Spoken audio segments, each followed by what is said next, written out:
S'il y a bien un héros indémodable ancré à jamais dans l'histoire du cinéma, et bah c'est bien Indiana Jones, incarné par le légendaire Harrison Ford. Et si on m'avait dit qu'une simple discussion sur une plage allait engendrer la création du plus grand aventurier du 7e art, je n'y aurais tout simplement pas cru une seule seconde. Alors il était hors de question pour moi de passer à côté d'une des histoires les plus géniales que le cinéma américain nous ait offert. Et pour cela, je ne serai pas seul, accompagné du cinématographeur. Je vais retracer avec vous le parcours de l'homme, que dis-je, de la légende Harrison Ford.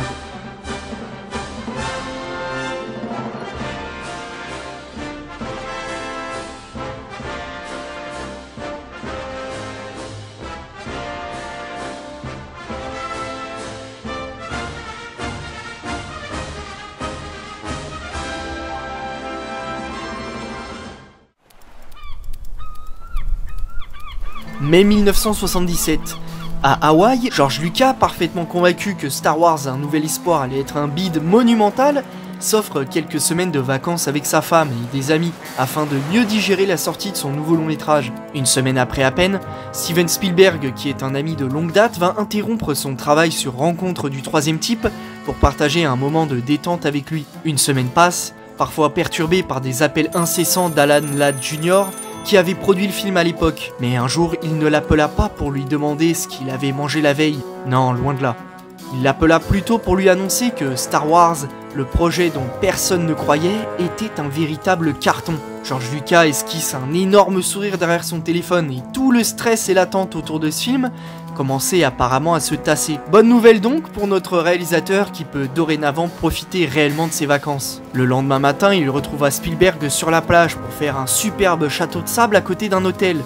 Avides de nouveaux projets et confiants grâce à leur succès récent, ils vont se poser une question. Que faire maintenant? De son côté, Spielberg, alimenté d'une pêche d'enfer, souhaite réaliser un nouveau James Bond, et en particulier avec Sean Connery. George Lucas, le sable glissant entre ses mains, le regarda et lui dit sur un ton enjoué qu'il avait mieux que ça. Bien mieux. Il se mit à raconter que 4 ans plus tôt, en 1973, alors qu'il était en pleine conception de ce qui allait être sa plus grande œuvre, et je parle là de Star Wars, il avait imaginé la vie mouvementée d'un archéologue pendant les années 30, qui, durant ses aventures, devait trouver des objets surnaturels à travers le monde. Spielberg était grave chaud pour l'idée, mais ils avaient encore le temps d'y réfléchir, alors le château de sable fini et une poignée de main serrée, ils se firent la promesse de rendre vie à ce projet. Mais en rentrant en Californie, un problème se posa. Spielberg était trop occupé sur la post-production de Rencontre du troisième type, et Lucas était focalisé sur la suite de Star Wars. Alors qui pouvait bien écrire l'histoire dont ils avaient tous deux parlé sur la plage ?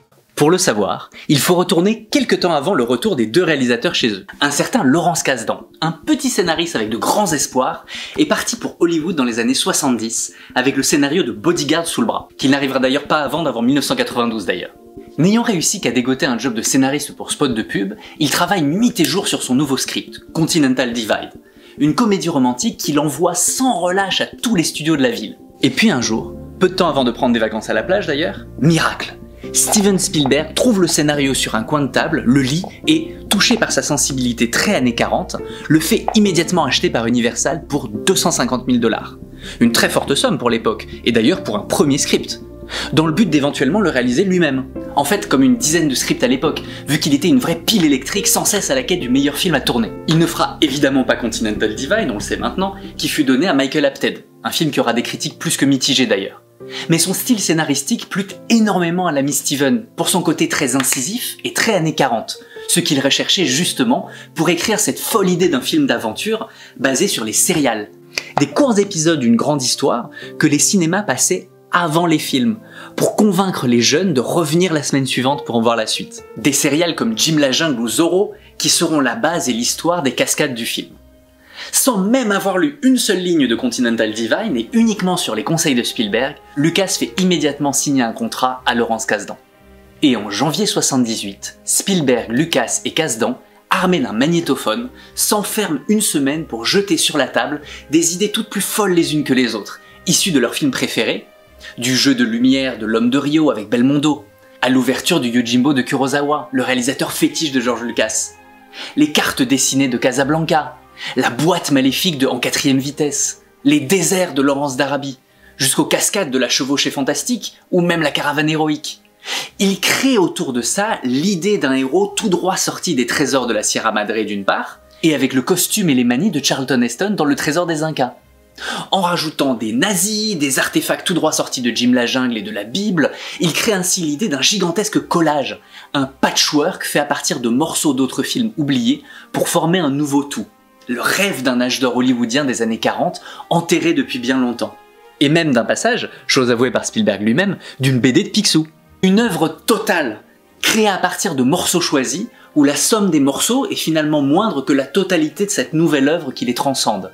Une œuvre postmoderne. Tout d'abord nommé Indiana Smith par Spielberg, une blague se référant au chien de George Lucas nommé Indiana, leur héros, nommé donc d'après un état des États-Unis, prendra finalement le patronyme du héros des pillards de la ville fantôme, nommé Idaho Jones, l'Idaho étant un autre état des États-Unis. Indiana Jones était né. Et c'est 5 mois plus tard que Laurence Kasdan pose sur la table son premier jet du scénario, qui 1 an plus tard aura enfin sa forme définitive, étoffée par 4 dessins préparatoires de Jim Steranko, alors une pointure chez les dessinateurs de comics. Les négociations avec les studios sont hyper mouvementées. Lucas demande un contrat très avantageux envers Lucasfilm et le final cut pour Steven Spielberg. Warner et Universal refusent purement et simplement. Et le président de la Paramount était en vacances à ce moment-là. C'est son second qui refuse de signer si Spielberg est aux commandes, en voyant le retard et les énormes dépassements de budget de 1941, le film qu'il était en train de tourner à l'époque. Déjà prévu pour être un bide avant même sa sortie. Mais Eisner, le président de la Paramount, donc rentre de vacances et accepte immédiatement le deal, s'attirant les foudres de tous les autres studios, qui prédisent avec ce genre de contrat la mort des studios. Paramount prévoit le tournage pour l'été 1980. Il ne restait plus qu'à trouver l'acteur parfait pour incarner l'aventurier. Mais qui donc était fait pour porter le rôle? En effet, le choix de l'acteur qui incarnera Indy n'était pas encore fait.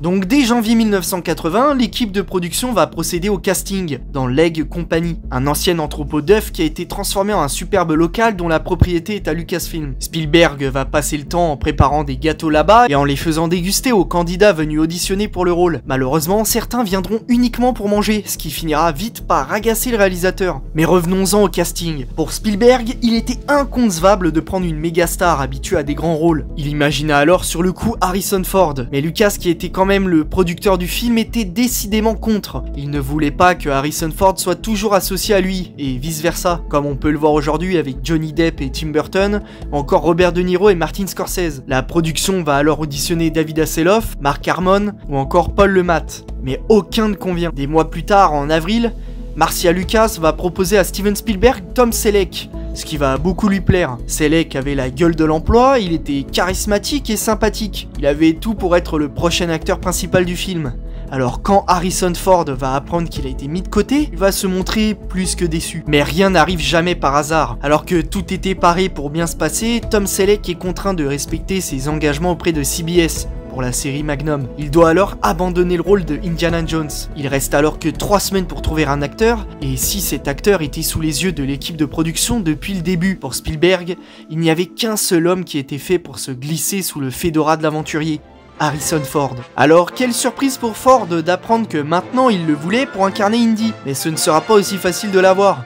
Il va négocier comme un chef un salaire de 400 000 $ et 7% de profit sur les recettes du premier film. Mais aussi le droit de pouvoir réécrire son personnage si des choses ne lui convenaient pas. Pour Lucas, qui n'était pas très motivé de l'engager au départ, maintenant il n'avait plus vraiment le choix. Maintenant que Harrison avait signé pour le rôle, il devait commencer à s'imprégner du personnage. Il va donc prendre des cours de maniement du fouet chez lui. Le tournage va bien se dérouler dans l'ensemble, laissant place à des souvenirs mémorables, dont un qui est bien connu des fans de la saga et de l'acteur. Lorsqu'ils sont arrivés en Tunisie, la chaleur va les assommer dès leur atterrissage.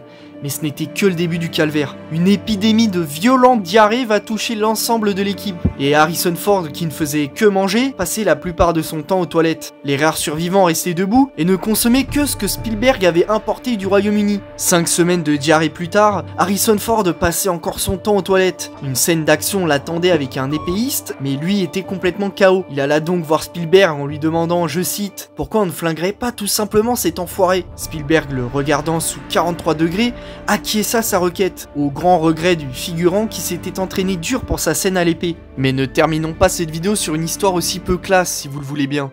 Le premier opus des aventures d'Indiana Jones est parsemé d'anecdotes tout aussi loufoques qu'intéressantes. Tenez, par exemple, à la fin du film, lorsque les méchants ouvrent l'Arche d'Alliance, des spectres fantomatiques en sortent. Bien sûr, on est bien loin de ce que l'on peut faire aujourd'hui en termes d'effets spéciaux, mais la petite histoire qui se cache derrière est bien cool. En fait, Spielberg a demandé au modéliste Steve Gowley de suspendre des marionnettes de taille moyenne habillées avec des vêtements de soie. Il fallait alors plonger le tout dans de l'eau pas trop claire, et tout ça devant un écran bleu. Pour ce qui est de ce gros plan, où l'on voit une femme avec son visage qui se déforme pour laisser place à un truc bien plus monstrueux, c'est en fait les gars qui s'occupaient des effets spéciaux qui ont demandé à une réceptionniste de Lucasfilm de jouer ce tout petit rôle. Et des anecdotes comme ça, il y en a encore, tellement que ça en mériterait une vidéo dédiée. Alors je finirai avec cette dernière info qui vous surprendra sûrement. Vous voyez le fedora d'Indiana Jones, un accessoire culte maintenant. Eh bien, celui que l'on voit dans le premier opus, Les Aventuriers de l'Arche perdue, a été vendu pour la coquette somme de 500 000 $ aux enchères.